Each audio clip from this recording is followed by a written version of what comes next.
Pendant longtemps, je regardais simplement mon portefeuille en regardant les chiffres. Je vais te dire la vérité, je regardais juste les chiffres, les performances, les dividendes. Mais récemment, je me suis posé une question. Si j'analysais mon portefeuille comme le ferait un véritable investisseur, et si je me prenais un peu plus au sérieux par rapport à mes investissements, le but était de ne pas le voir comme son propriétaire, mais de le voir comme quelqu'un qui n'est pas attaché émotionnellement à ses propres décisions financières, mais comme quelqu'un plutôt qui découvre ce portefeuille pour la première fois et comme si ce n'était pas le mien, tout simplement. Et aujourd'hui, dans cette vidéo, je vais te montrer exactement ce que j'ai découvert en analysant mon propre portefeuille, comme un professionnel. Tout d'abord, dans cette partie 1, nous allons voir ce que mon portefeuille fait de bien, parce que bien évidemment, il y a quand même des bonnes choses à retenir, et par la suite, on verra ce qui fait de moins bien, et ce que je compte améliorer. La première chose que j'ai pu constater, c'est que ce portefeuille, donc je vais lui dire comme ça, ce portefeuille contient une bonne cohérence, et quand je regarde les positions que je possède, je retrouve plusieurs entreprises, comment dire, que je connais réellement. Parce que du coup, si je me pose moi-même les questions qu'un professionnel me poserait pour savoir si je connais réellement mon portefeuille par rapport aux entreprises que j'ai achetées, je me rends compte que si, je les connais. Donc jusqu'ici, tout va bien. Donc je vais t'afficher mon portefeuille de façon à ce que tu puisses voir Google, Microsoft, Amazon, Coca-Cola, McDonald's, Nestlé ou encore Total Energy. Ces entreprises, eh bien je les connais. Non pas comme si c'était mes potes, mais je comprends ce qu'elles font et je comprends où elles vont. Je sais vers ce qu'elles visent, mais aussi ce qui les définit, le corps même de l'entreprise. Comment elles gagnent leur argent, comment elles dépensent leur argent, et parfois, du coup, les risques potentiels qui peuvent être exposés à ces entreprises. C'est très important pour tous les investisseurs de comprendre ça lorsqu'ils achètent n'importe quelle action, donc n'importe quelle société. Quand je dis le mot action, pour ceux qui ne le savent pas, il faut comprendre que je parle réellement d'une entreprise. Une action est égale à une entreprise.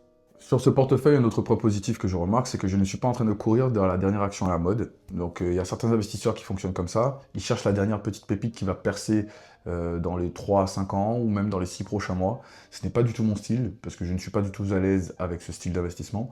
Mais j'investis principalement dans des entreprises que je comprends. Une fois que je l'ai bien comprise, je cherche à me positionner et à me positionner régulièrement. Il est vrai que parfois, je peux faire des investissements un peu plus gros sur des périodes. Quand je dis gros, bien sûr, je parle à ma hauteur. Hein. Faut pas imaginer des chiffres mirobolants.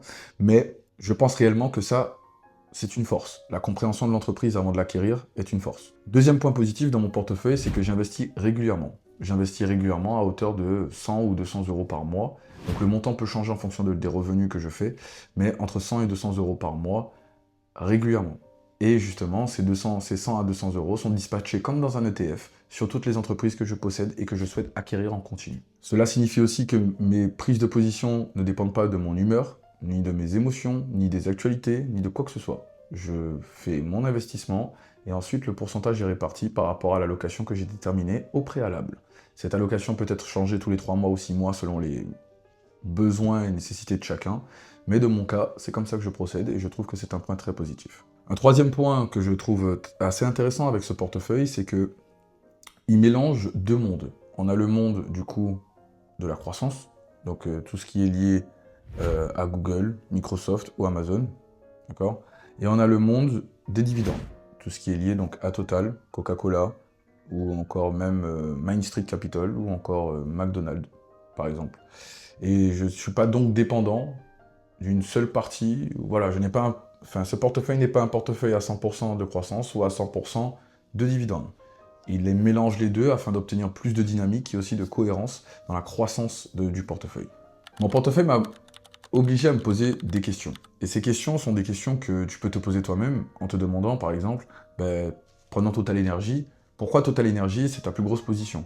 Total Energy c'est ma plus grosse position, non pas parce que, en termes de pourcentage d'allocation, non pas parce que j'ai investi en maximum dessus, mais parce qu'à un moment donné, le prix était très intéressant et que j'ai voulu capitaliser dessus. Donc, je me suis fixé un objectif d'en avoir 10, et une fois que cet objectif atteint, eh bien, je ne pouvais plus faire de DCA régulièrement sur Total, puisque le prix est monté en flèche. Actuellement, le prix s'affiche aux alentours de 70 et 60 euros. Donc on va dire ça entre 60 et 70 euros, comme tu peux le voir juste ici. Mais ça m'a fait réfléchir. Et ça m'a fait me poser des questions que, est-ce que justement, cette décision était prise par rapport à une analyse poussée? Est-ce que c'était un coût émotionnel, un coût de connaissance ou un coût de consommation? Quand je dis un coût de consommation, c'est plutôt par rapport au fait de me dire, c'est une entreprise que je comprends, je vois très bien ce qu'ils font en direct, donc quand je vais à la pompe à essence, mais pas que. Je vois aussi ce qu'ils font dans le monde. Une question que j'ai pour toi, que tu peux répondre dans les commentaires. Combien de décisions prenons-nous simplement parce qu'un chiffre nous paraît satisfaisant? Ça peut être le pourcentage du dividende, le prix intéressant au point d'entrée pour l'entreprise, ou encore le potentiel que cette entreprise peut te donner en termes de retour dans les 6 mois à 3 ans à venir. N'hésite pas à me répondre en commentaire, je me ferai un plaisir de discuter avec toi là-dessus. C'est toujours intéressant d'avoir le point de vue d'une autre personne. Deuxième question que je me suis posée, pourquoi Main Street Capital?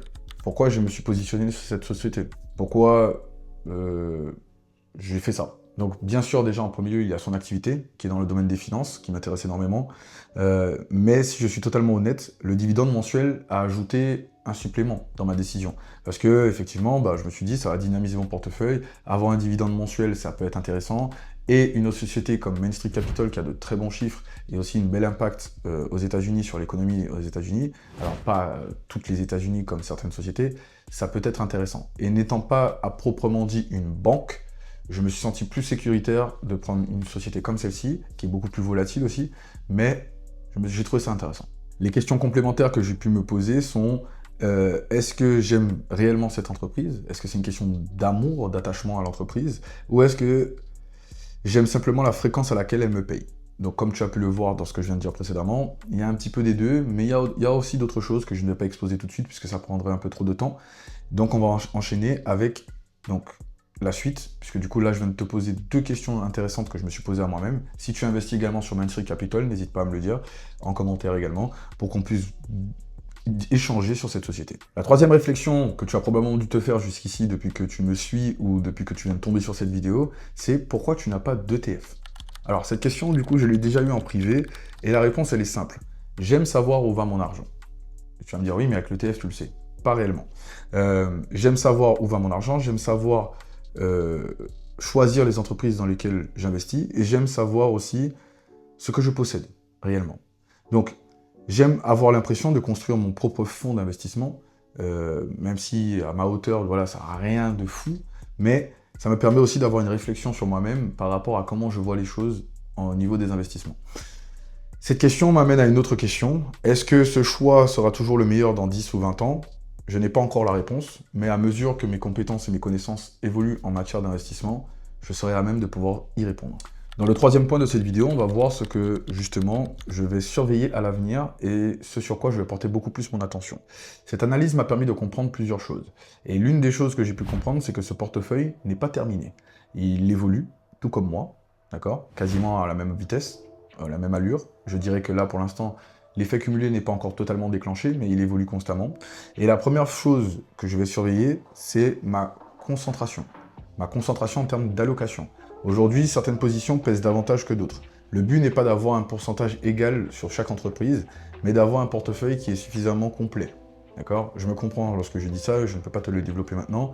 Donc c'est pour ça que tu peux t'abonner à mon compte YouTube pour que justement suivre cette aventure avec moi et aussi obtenir davantage de retours de ma part sur les investissements. Je veux m'assurer que mon portefeuille reste cohérent par rapport à la stratégie que j'applique et aussi à la dynamique que je veux prendre. Ce n'est pas le seul portefeuille que je possède, j'ai encore un autre petit portefeuille qui est beaucoup plus risqué, d'accord, avec une allocation au risque beaucoup plus élevée, mais ça c'est une toute autre chose. La deuxième chose est que je vais vraiment davantage m'intéresser aux ETF, non pas à tous les ETF qui existent, mais à des ETF bien spécifiques. Non pas que je veux remplacer mon portefeuille actuel par des ETF, mais parce que je veux comprendre toutes les options qui puissent exister, toutes les options qui sont à ma disposition, et aussi, je veux continuer à renforcer les entreprises que j'aimerais posséder, et je veux pouvoir avoir ce côté d'évolution maîtrisé à mon niveau, sans pouvoir cut des profits à des moments où je n'ai pas envie, sur des entreprises comme Microsoft, Amazon, Google, McDonald's, ou même Chevron, par exemple. C'est vrai que je n'ai pas montré mon portefeuille jusqu'ici, mais je te ferai une vidéo complète pour te faire l'analyse complète de mon portefeuille, où tu verras un peu plus en détail tout ce que je possède, les pourcentages d'allocation, etc. etc. C'est pour ça que juste avant, je t'ai recommandé de t'abonner à mon compte, donc à ma chaîne YouTube.